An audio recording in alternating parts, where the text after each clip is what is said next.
Welcome back to Noir Alley, TCM's safe house for cinema's most charismatic cops, crooks, and crackpots. I'm your host, Eddie Muller, here on Weekend Furlough. For tonight's offering, let's go back to the house of Noir, that is, RKO Radio Pictures, and a B programmer called Follow Me Quietly. Now, considering that it's only 59 minutes long, there's quite a backstory to how this movie made it to American screens in 1949. Several factors led to the creation of Follow Me Quietly.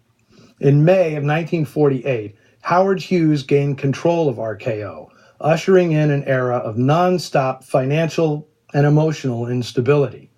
Dory Sherry, the studio's head of production, jumped ship almost immediately, essentially leaving the day-to-day survival of RKO in the hands of Sid Rogel, who for more than a decade had run the studio's B-movie unit.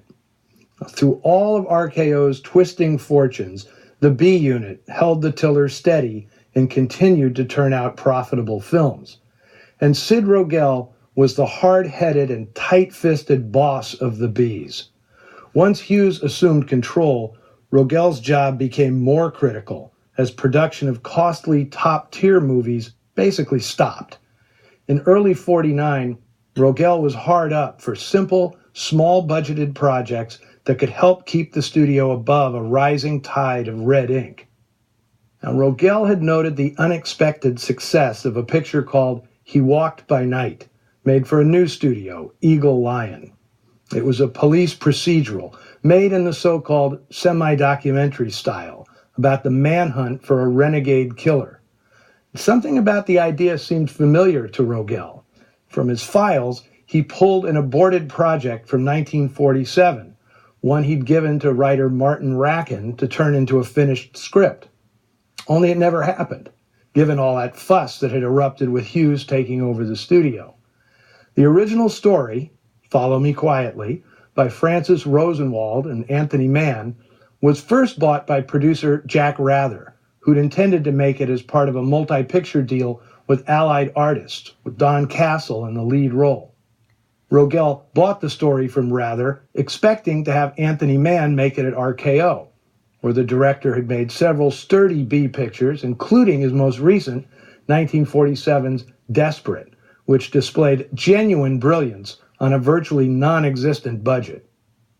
So, at its new home, Follow Me Quietly was slated for production, with Kent Smith in the lead and Anthony Mann at the helm. But Mann was suddenly enticed away from RKO by independent producer Edward Small, who gave him creative control over a pair of films that would largely define the look and feel of post-war noir, T-Men and Raw Deal. Mann would never return to RKO. But his story, Follow Me Quietly, about a manhunt for a mysterious serial killer, would go into production in August of 1948 with a new director, Richard Fleischer. Coincidentally, in the intervening months, Anthony Mann was hired by Eagle Lion to pinch direct several striking sequences in He Walked by Night, the film that inspired Rogel to pull that aborted script out of his file cabinet. Richard Fleischer was not only a talented director, he was a lucky one. Sid Rogel was notoriously rough on directors, but for some reason, he took Fleischer under his wing in 1946. For many months, before Fleischer ever was allowed to call action, Rogel personally mentored the young director in all the intricacies of film production, particularly the value of being as creative as possible while always bringing a film in on schedule and on budget. Fleischer recalled with horror how Rogel ran roughshod over Broadway luminary Harold Clurman, making his directing debut at RKO with a 1946 thriller, Deadline at Dawn. Rogel was brutal to anyone whose artistry cost the studio an extra buck. Clurman's ego couldn't take the pounding, and he was replaced before the end of production by William Cameron Menzies, an artist who knew how to save time and money. Fleischer learned Rogel's lessons well. He zipped through a series of B pictures in the late 40s, mostly for RKO, establishing himself as a director who could artfully tell a story on the most austere budget. I've shown a number of these already on Noir Alley: The Clay Pigeon, Armored Car Robbery, and The Narrow Margin. And I'm pleased to announce that even as I speak, restoration is underway on a terrific B film Fleischer directed for Eagle Lion, Trapped, starring Lloyd Bridges and Barbara Payton. My Film Noir Foundation will premiere it in 2019, and I have every expectation it will air on Noir Alley.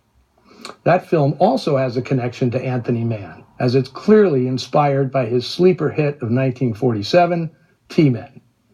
Now, as for the notion, suggested in some books and web databases, that Anthony Mann, uncredited, directed parts of Follow Me Quietly, it's not true.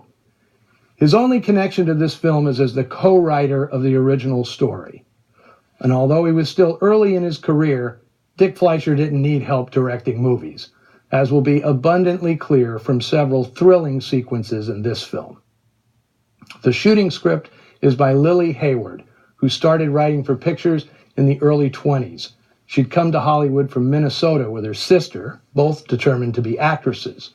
Her sister succeeded, making several movies with D.W. Griffith, but Hayward turned to writing, and she proved adept in many genres, scripting RKO's noir western Blood on the Moon, as well as many action-packed Bs. But animal stories were her forte, as she showed with The Biscuit Eater, My Friend Flicka, My Pal Wolf, and Banjo, which was Dick Fleischer's second feature film. Here, she's dealing with the human animal, an elusive serial killer nicknamed the Judge.